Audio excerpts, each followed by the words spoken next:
Tonight, investigations continue into a fire that ripped through a Port Lincoln unit, and South Augusta win their fourth successive SGL premiership.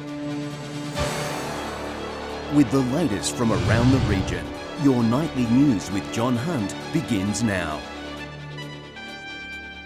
Good evening.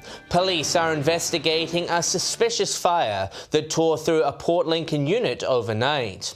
Neighbours rushed to control the blaze and prevent it spreading to nearby homes. The desperate scenes as neighbours rushed to help contain the raging inferno, dousing the flames with buckets of water. Residents fearful the fire would spread to their adjoining property. Looks like I might be losing my house tonight, people. It was pretty shocking because we're right next door and we could feel the heat and everything coming through the house. The fire broke out just after 1:40 this morning, with police and fire crews arriving at the Grantala property shortly after. The blaze quickly taking hold, spreading across the entire home. It was pretty big. It was out of the roof, basically. When I started pulling the water out on it, it was basically burning all the gopher at the front. Neighbours fearful the homeowner was still inside. That's what I was thinking, because I wasn't too sure, but I would have ran in there, but I can't. I had no shoes and nothing on to run in there, see if there was anyone in there. Luckily, no one was home at the time. Police are treating the fire as suspicious and are encouraging anyone with information to come forward. Fire crew investigators have just arrived here from Adelaide as they try and piece together what sparked the blaze. You don't really see that much action on the street because it's very quiet. Nathan Richter, 7 Spencer Golf News. Port Lincoln police are appealing for information after a woman was allegedly robbed of her purse on Friday afternoon. Just after 4:30, the victim was walking along Sellen Street when she was approached by a girl. It's alleged she attempted to snatch the woman's phone before making off with her purse. Anyone with information is encouraged to contact Crime Stoppers. A Wireless Stewart man has allegedly tested positive to drugs whilst driving. The 40-year-old was pulled over in Bastien Crescent at 9:20 on Friday night for a mobile test. It's alleged he returned a positive reading to methamphetamine. The sample has been sent for forensic analysis, and the man was issued with an official direction not to drive. South Australia's plan to lift the ban on genetically modified crops was the focus of a forum in the mid-north. Farmers say they're pleased to have some flexibility, but some believe it'll have little to no impact. Mid-north farmers are already thinking about next season, and the issue circulating on many farmers' minds is whether or not to grow genetically modified canola. So it just gives us more flexibility and opportunity to farm profitably going forward.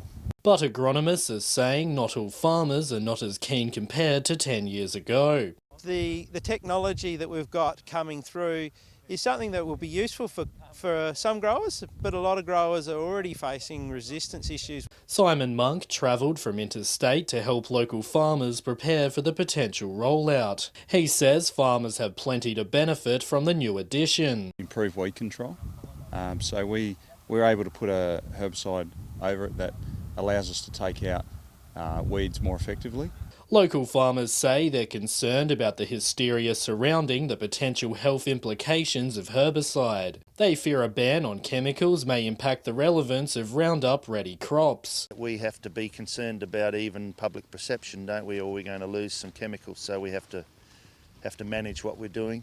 Mr Monk says that other parts of Australia have already had success with GM technology. In Victoria, we've successfully been able to grow GM and non-GM canolas within a district, and that they've coexisted. Dominic Beaton, 7 Spencer Golf News. Flight Training Adelaide will be out of Port Lincoln Airport by the end of next month, according to the Lower Eyre Peninsula Council. All planes, staff and equipment will relocate back to Parafield Airport in Adelaide. The council says it has no plans to revisit flight training and will now focus its attention on the airport's business plan. A new report from Port Perry's Uniting Country shows women are experiencing domestic violence in their teenage years. The group says they're also becoming targets of online abuse. dealing with the trauma of intimate partner violence. A new report has lifted the veil on abuse against young regional women. They're experiencing domestic violence early on, and it's often in using apps. The report giving locals a first look at the impacts of volatile relationships affecting teenagers as young as 16. It became evident that young people were struggling with relationships and understanding what healthy relationships might look like. And there's an increase in females experiencing traumatising types of abuse via technology. We actually found that there are quite a few women who really experience sleep deprivation because they have to answer at all times. Uniting Country's CEO says they're now looking to help younger females and educate them on how they can seek help. Not able to perhaps know where to go to get the support to make those changes. And there's a plan to roll out a new program in high schools throughout the Mid-North. It's going to be implemented in Term 4 in John Perry Secondary School and then offered to other schools in the region. If you or someone you know is experiencing domestic violence, call 1800 737 732. Dominic Beaton, 7 Spencer Golf News. Still to come tonight, Whyalla hosts a district tennis competition, and a project to revive historic mission songs launches in Port Augusta.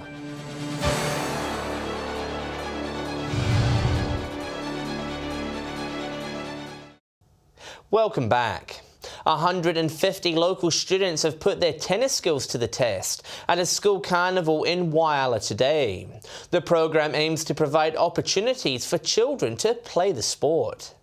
Serving up a storm, hundreds of local kids were out on the court in Whyalla as a part of the ANZ Hot Shots program. Last year we had about 14 teams. This year we've got 21, so we've already grown it, and hopefully it just gets exponentially bigger and bigger. Well, I'm playing tennis with my class here and other schools around Whyalla. Year 3 and 4 kids spent the day learning about the game. It's a modified game. We bring smaller nets, bouncier balls, smaller rackets so they can play better. It's more achievable for them. Who may or may not have played tennis before, and give them a good first impression of tennis to see if they want to continue playing for the summer season. With a round-robin style draw, the school kids played double matches with simple scoring. So today we started at 10 and finishes about 2:20. 6 rounds of play, but they do 2 rounds within each round. Some students are already modelling their game style on the professionals. Federer. Why? Because he's the GOAT. Greatest of all time. Organisers are encouraging people to take up the sport, saying people of all ages can have a hit. If you are interested in tennis, it is a sport they can play for life, to come down to your local tennis club, whether that's Whyalla, Tumby, Streaky, Elliston, wherever it may be. Shari Hams, 7 Spencer Golf News. The community of Lochiel will celebrate its 150th birthday on the 12th of October. A weekend-long event will begin on the Saturday morning at the Town Hall, with an interactive history on display. It will be followed by an event at the local oval on Sunday. The town, famous for its Pink Lake and Lochiel Tyre Monster, is a popular tourist stopover on the Augusta Highway. Indigenous songs developed in Christian missions will be revived through a new event in Port Augusta. Organisers say the project is important in helping unearth local cultural history. They're the traditional songs that provided the soundtrack to life on the Amiwara mission on the outskirts of Port Augusta. Over time, some tunes have been forgotten, but that soon could change. We forget about the words, but I think with Jessie, she's trying to revive some of those songs and those stories. The Mission Songs project aiming to recover the lost pieces of history. Some of the children who used to live on the home will be participating in the Mission Songs. Organiser Jessie Lloyd has been travelling to missions all over the country, collecting old songs with ambitions to perform them at next year's Fringe Festival. Despite the dark undertones surrounding the era of Aboriginal missions, she says these sessions can help people heal. People are sort of happy to chat about their history and the good and the bad. The project will also tie in with the new exhibition of paintings here at the Yata Pertley Gallery, illustrating life at a mission in the far north. The vibrancy of the painting is just awesome as she reflects that journey. The Mission Songs project will begin next Friday at the gallery. Garth Burley, 7 Spencer Golf News. Wyala's Unearth Festival is looking for their 2020 poster. Organisers are inviting artists to submit their ideas, saying it's a great opportunity to gain exposure. The Unearth Festival is fast approaching, with just 6 months left until the 2020 edition. An arts culture festival is what we like to describe it as, something a little bit different. Organisers say they're working on making next year's event bigger and better.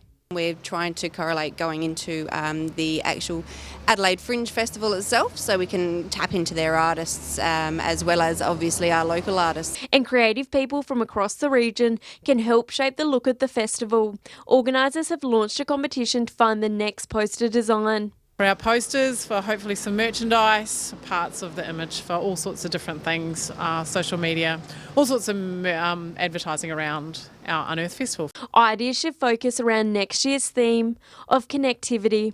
Festival connecting to our history and to our future and the new possibilities for Wyala, connecting to the things that we've done in the past, connecting to some old favourites. Artists have 3 weeks to create a piece, with entries closing October 14th. $500 cash prize for the winning entry, but anyone, yes, open to anyone. Can't give too much away, but yeah, absolutely, people are going to love it. It's going to be fantastic, a different experience from the past years. Shari Hams, 7 Spencer Golf News. Stay with us after the break. We'll have a look at the weekend's football action, and I'll have the latest weather forecast.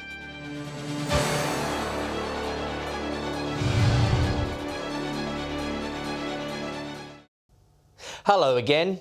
Talented country golfers have hit the course in Port Augusta for the State Junior Championship.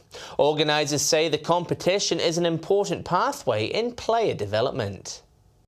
Teeing off in Port Augusta. The best young golfers from around 8 country districts competing in the State Junior Championship. It's definitely a major event on our development pathway. More than 30 players battling on a tricky course, the unpredictable greens posing a challenge for everyone. It's been tough because hard pins and a bit longer, so it's hard to judge which way they're going to break. My short game's probably let me down a little bit, but as a whole it's been pretty good. Former Port Augusta golfer Shakira Ann Kais, one of a growing number of girls testing their skills across 18 holes. Country areas, there's been a lot of younger girls coming out, and it's really good to see. Her local knowledge of the course proving valuable, winning the competition by a whopping 24 strokes, while in the boys, Cameron Bickley won for the 3rd year in a row. Organisers say the event is a big step in the career of young golfers as they dream of turning professional. A lot of the kids here end up going to Adelaide for schooling, may end up going to college golf in America. I just think it's really good to build a bit of confidence and progress your game before going against some of the higher level golfers out there. I'm hoping to turn professional one day. Garth Burley, 7 Spencer Golf News. Looking better than me. Football Now and the Port Lincoln and Spencer Golf Leagues held their grand finals on Saturday. Tasman's capped off an impressive season, winning its 2nd successive Port Lincoln A-grade premiership. Nathan Rector has the weekend wrap. Tasmans have capped off an impressive season with the team cruising to a 23-point win over Mallee Park. The minor premier took control of the game early on, slotting 5 majors in the first term, the Packers failing to score a goal. Mallee Park's coach Wes Bilney put the pressure on the boys to perform in the second quarter. The team managed to take control of the ball and get their first goal. The pressure was on and the game heated up, Mallee's Kingsley Ware getting a yellow card for rough contact. It was at times a spiteful contest, with both sides putting their body on the line.